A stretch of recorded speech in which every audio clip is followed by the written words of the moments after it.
Hey guys, Team Phoenix coming at you. The work on the deep dive continues. This one is where the intellectual zaniness, that is, the true nature of reality, cataclysmically meets the emotionality of the City of Ancients. Appropriately, this next deep dive will be called The Last Walk of 27 Years. But this weekend, we have another question and answer. For today's question, I have made the querent anonymous. In the future, if you have a question and you don't mind me giving you a shout out by name, please just include that in the comment or question. So Doom is celebrating 30 years asks, I would ask, why is Jesse's dad stuck between worlds? And Cloud, in the original, both went comatose from Mako exposure, whereas Tifa swims through memories in it.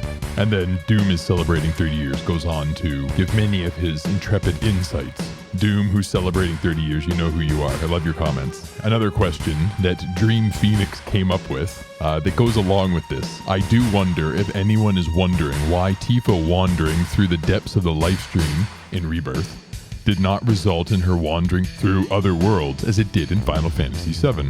These two questions go hand in hand. So to tackle this question, I'll break it down into several parts. To begin, it is possible that Tifa is demonstrating the effects of Mako exposure. Twice off the top of my head, she hallucinates, although I don't like using the term hallucinate, because that indicates that there is a distinct, universally agreed upon difference between mind and matter, consciousness and reality. Whereas in the true nature of reality, in Cloud's mind prism, in the Yoga-Kara, which inspired Nojima-san, the scenario writer, there is no difference. It is just a matter of perspective. There is no such thing as real and not real. It's a matter of perspective. So instead of saying hallucinate, Tifa saw things others did not. In Nibelheim, which happens after the Lifestream incident, she observes something relating to her father. And then at the City of Ancients, she observes something relating to Aerith. In both cases, not everyone else sees what she sees. So it is possible that she does have some effects of Mako exposure. However, this does not take away that it feels out of alignment with much of what else we've observed on Gaia. In the original Final Fantasy VII, in Crisis Core, there are references to Cloud having extreme Mako poisoning. In Remake, there's a reference to Mako junkies. In the very first bombing run at the beginning of Remake, there is a warning issued about be careful of inhaling the fumes. There's also the monsters in the Nibelheim reactor during the flashback in Rebirth. And then there is Jesse's dad, who was exposed to Mako fumes, and because of this he went into a coma. So it seems that Tifa is out of alignment with what everyone else has gone through. So what is going on? In the true nature of reality, as well as in the next few deep dives, increasingly you're going to hear a focus from me on there's a danger in familiarity because it blinds you to what is. Often, myself, the first 5, however many times, I observed something in chapter 14 and beforehand. I believed I was looking at one thing because I was familiar with what happened in Final Fantasy VII. This dichotomy is true with Mako. We are familiar with water, and Mako appears very much like water. It seems to have a similar consistency and density, i.e. if you swim through Mako, it would probably feel like swimming through water. It has 3 physical forms, just like water. For water, it's ice, water, gas. For Mako, again, you have gas, you have the Mako itself, and then you have materia, and both of them are closely related to life. However, therein the distinction ends. With water, the differentiation between the various states is the input of energy, typically heat. Whereas with Mako, liquid seems to be its natural state. Fumes occur when it's exposed to air, so it's some sort of chemical reaction or possibly a consciousness reaction, since Mako is Lifestream and is actually hyperdimensional. We'll get to that in a moment. And Mako's other form, materia, can occur naturally over the course of thousands of years, like the cave in the flashback. It can also occur artificially due to extremely enlightened consciousness, as with the Cetra, or due to machinery, as with Shinra. And it's possible there are other ways too, but it is not just due to an increase or decrease in heat.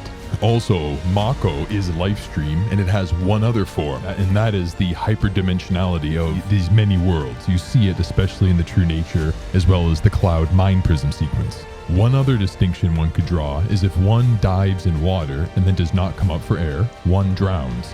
Whereas in both Final Fantasy VII with Tifa and Cloud, as well as in Rebirth with Tifa, they don't drown. It seems that Mako suspends the need to breathe.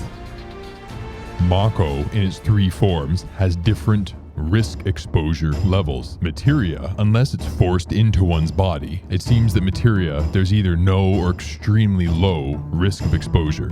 With Mako, the exposure to liquid, if nothing else, causes one's eyes to glow. Certainly, being exposed to the liquid likely has other effects. So the liquid has a higher exposure risk than the materia. When we get to the gas, this all of a sudden starts to make things clear and allow this to become a firmament of rationale rather than, well, maybe this is fantasy or this is due to rules in another multiverse that we don't understand because they're not in our multiverse.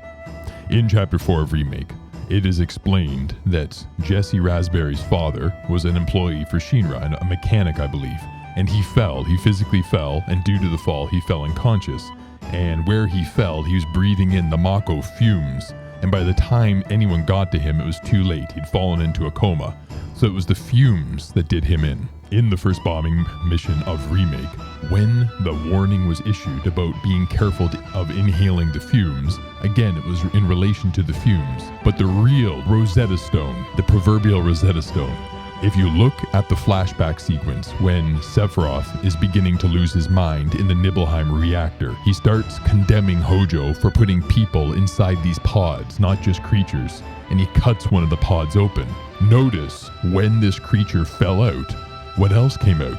Gas, not liquid. So it appears that not only do fumes carry the greatest risk of exposure, but the risk of exposure is significantly greater than any other form. So why did Jesse's father fall into a coma, but Tifa came away mostly unscathed? That's why. One was in liquid, one was breathing in the fumes. But what about Cloud? That doesn't explain Cloud. Cloud was in a liquid. He was not inhaling fumes in the Fun Lab, as far as we know. One could ascribe this difference to Cloud is exposed to 4 years of Mako, Tifa's exposed to 4 hours, but I believe it's something else. One of the key observations is Zack was in the exact same Mako exposure. He was in the next tank for presumably basically the exact same amount of time, yet Zack has none of the Mako poisoning Cloud does. And the first conclusion one would jump to is, well, that's because Zack was a soldier that protected him. Well, that's partly true. In Crisis Core Reunion, if Zack reads Hojo's lab report on the table, it talks about Zack and Cloud's response to Hojo's attempt to clone Sephiroth by infusing Genova cells directly into them. Both Zack and Cloud in Crisis Core Reunion, as well as the original, were failures. The reason I don't include the Remake Rebirth continuum in this was there was one point in Remake where Hojo's words alluded to perhaps this time Cloud was not a failure. Very, very good. And thus is the hypothesis proven correct. We will see. Zack failed because of his soldier training and the infusion of S cells, Sephiroth cells. He had too high of a resistance to the Genova cells. Cloud failed for the opposite reason. He had no resistance to the Genova cells. And so, according to Hojo's lab report, Cloud was in toxicosis due to Genova cells. Hojo is not omniscient. He is not an all-knowing being, so it could be due to Genova cells and Mako poisoning or something else, but at least relative to Hojo's prognosis, Cloud as we know him in Crisis Core Reunion was suffering from toxicosis of Genova cells. And taking this a step further, Genesis finds out that Cloud was the perfect candidate because he had no resistance to Genova cells. This is the reason why Genesis was interested in Cloud, because Genesis believed Cloud would not suffer from the degeneration and that would save Genesis. But bringing us back to the question, why was Cloud exhibiting such extreme response to Mako poisoning? Largely due to exposure to Genova cells. Undoubtedly, Mako had a part in it. He swam in it for 4 years, but Genova was the prime mover. And so this brings us to the addendum question that Dream Phoenix asked. Why is it that in Rebirth, Tifa can be in the Lifestream, but Tifa in Final Fantasy VII merges with the Lifestream?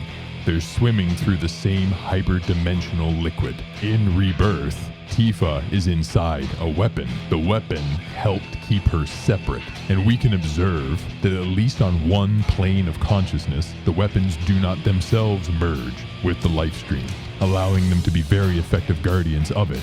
So it was the weapon that kept Tifa of Rebirth separate, when Tifa of the original did not have that. So Doom is celebrating 30 years. Thank you for your question. People of Gaia, thank you so much for your time.